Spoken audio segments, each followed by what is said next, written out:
I mean, we got to start, of course, with Operation Italy, you becoming the victim of it. Like any good movie, which almost like this episode seemed to be, I'm sure there are moments where, like, when a twist ending happens, you look through the events and you think, when should I have seen the warning signs? Were there things that I should have picked up on that would have led to perhaps a different outcome? Was that the case for you? I'm sure you were obviously parsing through a lot of stuff in the moment. Was there anything that you look back on from that pretty like placid day as you were talking about that in retrospect would make you think, I think something's going down tonight? 100%. 100%. There were just so many moments where there were little red flags scattered throughout. And what's interesting is that it feels like, especially when your brain is just so malnourished out there, you pick up on, but you don't intellect. Like, I just didn't mentally think of as being as big of red flags as what they were. But going into that tribal council, I had a bad gut feeling. I'd never had a bad gut feeling until that moment. But I just kept going through my head. And I was like, no, logically, the way I think what's best for Andy Game, in my opinion, was for him to vote out Genevieve versus me. What made sense was for him to stick to the plan. And so while I knew that there was a lot of risk and there was a lot of calculated risk on my end, I just relied on the knowledge I had. But in reality, I wish I listened to my gut a little bit more, genuinely. Yeah, what would that have involved? Would it just be you kind of poking Sue further to be like, play the idol on me no matter what, if it's a fake or not? Yes. Well, the thing is that it's mind blowing because there are so many things we could have done to change this, like the outcome. Sue could have played her idol on me. Rachel could have played her advantage in her block vote, or we could have been a lot more, what's the word I'm looking for? It's early in the morning. Like we should have just really dictated what the split vote was going to be. But the whole reason we didn't do that was actually because of me. I was the one advocating against all of those things. And the reason being, I personally really viewed this vote as Andy management. I could tell Andy was really in a position where he wanted to make his mark on the game, especially after we kind of shut him down hard for trying to go for Genevieve during the Kyle vote, like harder than what was shown. Knew that Andy like really wanted to feel respected and that he was making a big move. I wanted that big move to be taking out Genevieve. So when he comes back to camp and it's like, guys, I have this big move. I'm like, okay, Andy, we'll do what your big move is.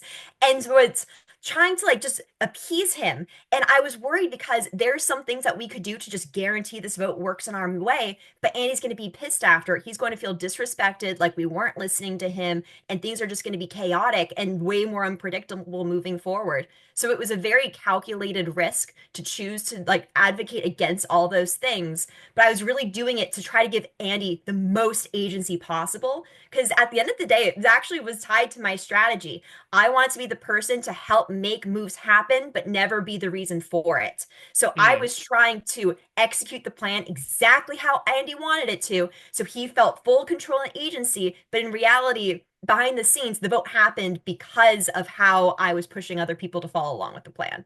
So, calculated risk, it didn't work out in my favor, but based on what I knew at the time, I thought it was a worthwhile risk.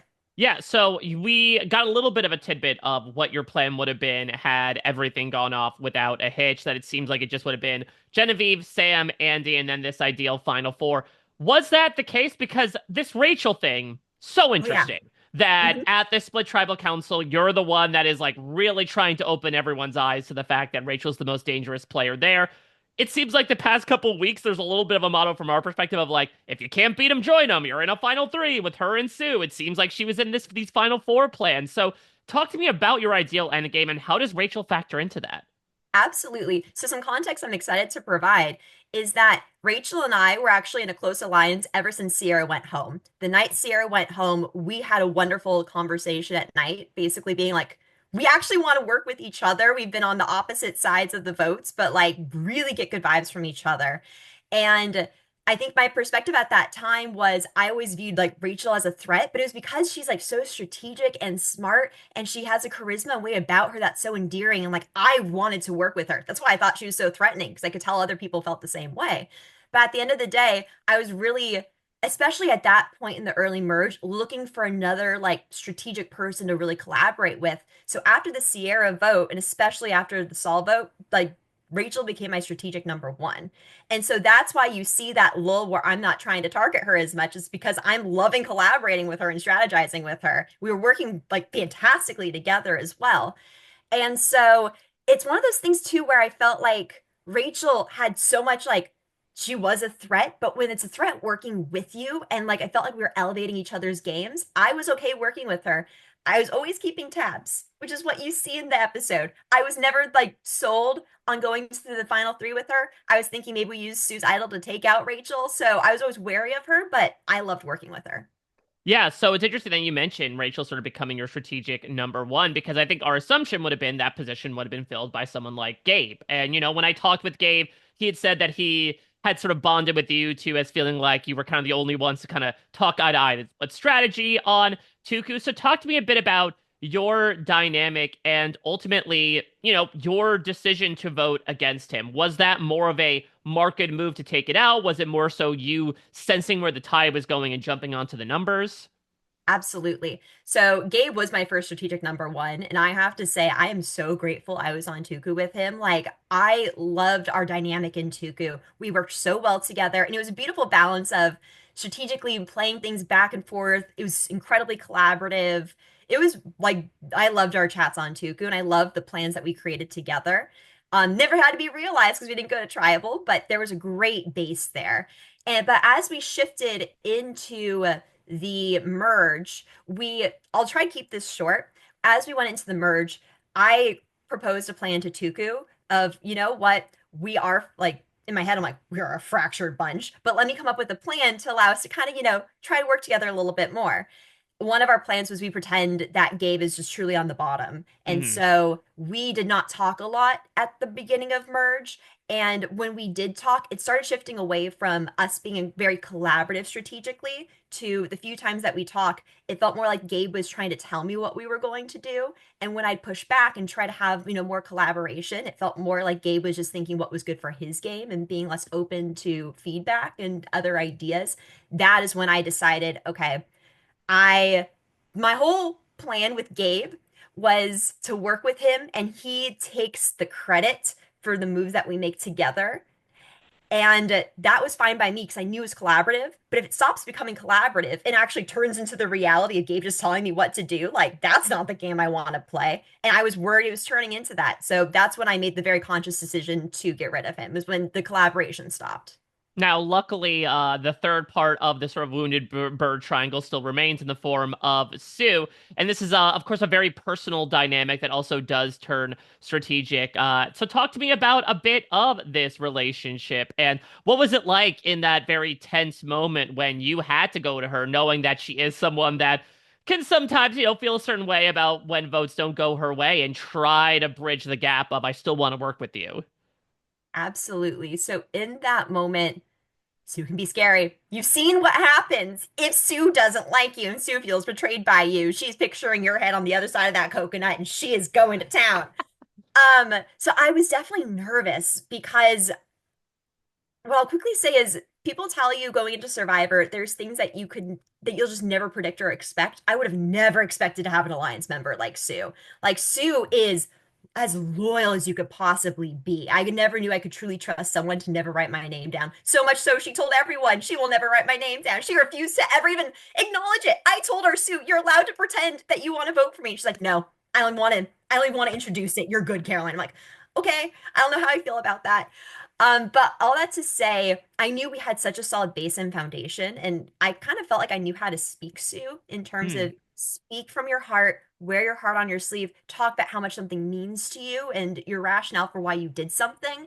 So I was nervous having that conversation with her, but I'll be honest, I was pretty confident I would be able, once I shared my heart with her and the real reasons why I had to go after Gabe when I did, well, most of the reasons why, I knew we would repair our relationship. Yeah, you were able to do her all these solids, but you didn't even tell her that she had so much dirt on her face, I Caroline. How did. dare you? Yes, I did.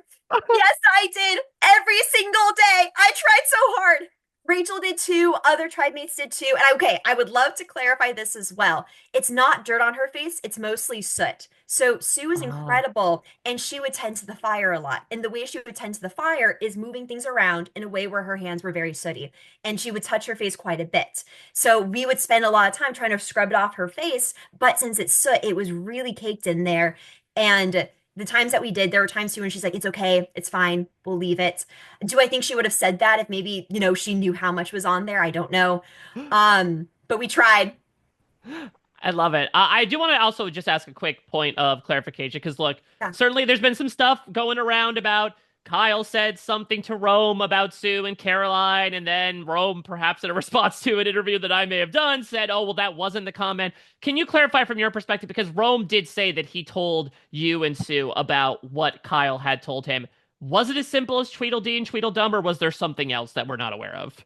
So I will say there were a lot of middle school insults that were said to Rome. So Hmm. there was just a lot of ammo there in general.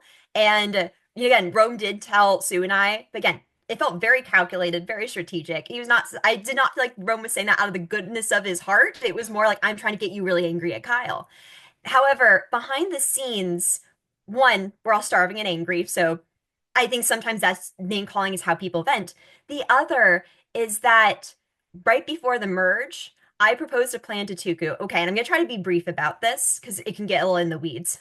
Tuku was falling apart, but I wanted to figure out a like fail safe to get us to work together because like Sue and Kyle were butting heads, Tiana and Hmm. Gabe were butting heads. We were shambly, but I really want us to have the opportunity to work together as a five because it ended up being quite beneficial. So what I proposed is Gabe, or we're gonna act like the three women are really strong. Gabe, you're on the bottom. Kyle, you're on the bottom. Talk like you're on the bottom. Like trash us, say you don't like us, really make it seem like we are so not together, we should not be a threat. And so what you don't see in the episode is after everyone disperses and we're talking to like Sue and I are talking to Kyle alone, we're like, that's just according to the plan, right? He's like, oh yeah, absolutely. Like that's how it works. But again, I think where you start seeing some more emotions from Sue is there was this shaky plan of like act like we're not together. In reality, we're not together. Yeah. Um, but so then it turns into was this just according to the plan? But as time goes on, you're like, no, I think if he keeps saying these comments, you think it's more personal. But I learned about Tweedledee Tweedledum a few days before. I did not care whatsoever. I was just kind of like, Yeah, oh, I mean, to that point about the Tukus, I mean, yeah, it's such a solid block, and it should be noted that the past three votes have all been Tukus. Talk to me about this in retrospect. Do you think that the gay vote was swinging the pendulum? Was this all sort of circumstantial? How is it all sort of going wrong for Tuku to the point that Sue is the last one standing among you? absolutely. I'd say at this stage of the game, after Gabe left, it really did not feel like Tuku anymore. It felt like it was Sue and I together. Kyle was someone where in the game it was we just did not see eye to eye game wise. And so I really didn't feel like he was a number with me. So I felt like once Gabe was gone, like Tuku was done, honestly. Um, but in terms of where it's all going wrong, it's interesting because I think if Gabe had stayed, it would have been Tuku versus the world. And Hmm. it would have been a lot more of just Tuku dynamics. It's ironic in that Gabe going home makes it Tuku no more, and yet Tuku just keeps getting targeted. But I think it's much more circumstantial, like we happen to have been on Tuku versus we're going home because we're a threat because of Tuku. The last thing I want to ask is, you express this really profoundly beautiful sentiment about growing up with ADHD and sort of having this attitude foisted internally of feeling like you're a failure because you were thinking differently. And what's interesting is that you were in this game that obviously you brought yourself into wholly. You wanted to make sure you were living your dream in so many ways, from biting into fish eyes, experiencing it all. I mean, some would chalk up your vote to a failure, that you didn't necessarily get the $1 million. But it seems like, again, from even us talking today, that you don't necessarily see it as such. So talk to me about how that sort of attitude from such a young age ended up getting paid forward into allowing this dream of, almost 20 years to get to come true. Absolutely. I think the main reason I don't view this vote as a failure is because you have to think about what's the information you had at the time. And with my whole heart and soul, I was trying to analyze Andy as much as I could. And I was like, based on the information I have, it makes the most sense for him to go after Genevieve. I was trying to paint it in like, or I was trying to support him in a way where he would also feel like he was making the big move. I could tell that he wanted to make. So at the end of the day, what I realized is you have the information at your disposal. Do the best that you think you can with it. And I was like, I did the best I could with the information I had. And I think that's what I've learned too, just like with growing up, is I can be my own harshest critic. Like I really, other people's opinions don't really faze me for better or for worse. It's all about what my opinion of myself is. And where I think I've grown up and learned is you have to give yourself some grace. Realize all the things that you've been able to like accomplish or do with like what you have. And at the same point, I feel like once you stop spending so much time critiquing yourself and being critical of yourself and kind of like I feel like growing up, what I would do is I would always put myself in situations to test me to see what I was capable of. Like Survivor being the epitome of that, being this is the absolute hardest, craziest thing I can possibly do. Will I rise to the occasion? And what I'm so grateful for with my Survivor experience is I feel like it's really helped me shift my mindset to be don't just try to kick yourself down to see if you can stand back up. Instead, realize and think about all the positive things that like all the strengths that you have and put yourself in positions to actualize and realize them. So I'm so grateful for Survivor for really hammering that point home. And Yeah. that's why I can like look at this whole experience with my head held high. Yeah, I mean, that's exactly it. I think it's such a beautifully expressed sentiment that, like, don't automatically kind of shrink your posture, right? Assuming that you're just going to get kicked from behind and fall down. Stand tall, stand with your head held high, to your point. I feel like that even manifested on your way out of just like this incredibly shocking vote. And again, I will say you really brought it into every single element of the game. And I know that you very understandably say, like, I don't need to necessarily be concerned with the opinions of others, but let me be among the many that had so much appreciation for what you brought to this game, between the tactical numbers, between this positivity. I'm sure you have heard this sentiment a lot, especially in lieu of last week. And let me join the throng because you know how much I absolutely adore getting the chance to talk with you. Which are under better circumstances in a couple of weeks from now. But regardless, I really relish the chance we got to talk with today, Caroline. Thank you so much. Thank you, Mike. Of course, all the best to you and yours. And yeah, can't wait to see you getting in with the matching jury looks next time. Should be a lot of fun. I'm excited for the jury moments. It's going to be fun. Well, thank you so much, Caroline. All the best, and thank you as always. You have a great day. You too, Mike. Bye.